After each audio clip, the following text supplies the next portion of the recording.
మూడేళ్లలో ఎస్ఎల్బీసీ సొరంగ మార్గాన్ని పూర్తి చేస్తామన్నారు మంత్రి కోమటిరెడ్డి వెంకటరెడ్డి. నల్లగొండ జిల్లా కనగల్ మండలం ఎడవెల్లి గ్రామంలో 1,30 లక్షలతో నిర్మించనున్న ఎడవెల్లి ప్రాజెక్టు మరమ్మతుల పనులకు శంకుస్థాపన చేశారు కోమటిరెడ్డి వెంకటరెడ్డి. ఎస్ఎల్బీసీ సొరంగ మార్గాన్ని పూర్తి చేసి నల్లగొండ జిల్లాకు తాగునీరు, సాగునీరు అందించి ప్రజల రుణం తీర్చుకుంటామన్నారు. సన్నబియ్యం పంపిణీతో 3 కోట్ల మంది పేదలు సన్నబియ్యం భోజనం చేస్తున్నారన్నారు. గత ప్రభుత్వంలో నల్లగొండ అభివృద్ధికి నోచుకోలేదన్నారు మంత్రి కోమటిరెడ్డి వెంకటరెడ్డి. ఈ దేశం బియ్యం అమ్ముకొని మన కొత్త బియ్యం అమ్ముకొచ్చుకుంటారు. అలా కాకూడదని చెప్పి ఈ రోజు సన్న బియ్యం ఇచ్చే కార్యక్రమంలో పాల్గొన్నప్పుడు ఆ రోజు మన అనూప్ రెడ్డి గారు ఇంకా గ్రామస్తులు రైతులు మాకు ఈ బియ్యం గురించి తెలుసుకున్న ఈ ప్రాజెక్టు గురించి 4-5 సంవత్సరాలకి వెళ్ళి రోజు నీళ్లు వేసిపోతున్నాయి. పోయిన సంవత్సరం ఎన్నిసార్లు ఆ ప్రభుత్వానికి చెప్పినా అప్పుడు మినిస్టర్లకు, ఎమ్మెల్యేకు, కలెక్టర్లకు చెప్పినా పట్టించుకోలేదంటే నేను వెంటనే కలెక్టర్ గారికి చెప్పడం జరిగింది.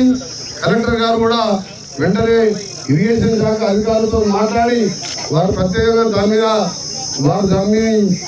దాని ప్రాబ్లం ఏంటో తెలుసుకొని ఎమ్మడే వారి దగ్గర ఉన్న డిఎంఎఫ్టీ నిధులు దాదాపు 1 కోటి రూపాయల పైన ఇంకా తక్కువ పడితే నా ఎమ్మెల్యే నిధులకెళ్ళి ఇచ్చి పూర్తి చేయడానికి టెండర్లు పూర్తి చేసి రేపటికెళ్ళే పనులు కూడా స్టార్ట్ చేస్తున్నామని సంతోషంగా మీ అందరికీ చెప్తున్నాం కదా.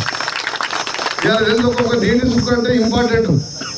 మనం అందరం కూడా అంత పేదవాళ్ళు ఎడవల్లి కానీ చుట్టుపక్కల అన్ని గ్రామాలు కూడా పేద రైతులు, భూస్వాములు, పెద్ద పెద్ద కోటీశ్వరులు ఎవరు లేరు ఇక్కడ. 2 పంటలకు మీరు పారివంత ద్వారా చెరువుల మీద ఆధారపడకుండా ప్రతి ఎకరానికి సాగునీరు ఇచ్చే విధంగా పూర్తి చేపిస్తానని మీ అందరికీ కూడా మాటిస్తున్నాను. నాకు నల్గొండ కాన్స్టిట్యున్సీ నేనెవరో తెలియదు. నేను రాజకీయంగా మా నాయన కానీ మా కుటుంబం కానీ ఎమ్మెల్యేలు ఎవరు లేరు.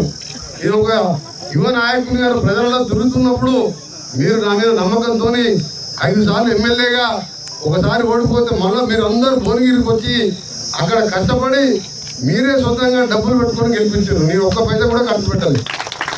అందుకని ఈరోజు ఎంత చేసినా మీ రుణం దీన్ని తక్కువనే.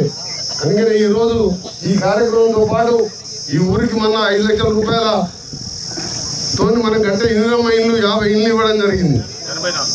మొత్తం 84 ఇల్లు 5 లక్షలతో దశల వారీగా మీరు మంచిగా కట్టుకోవాలని 5 లక్షల రూపాయలు ఇందిరమ్మ ఇల్లు. 2004లో మీ ఊళ్ళో 500 ఇల్లు కట్టాం. అప్పుడు 1,00,000 రూపాయలు.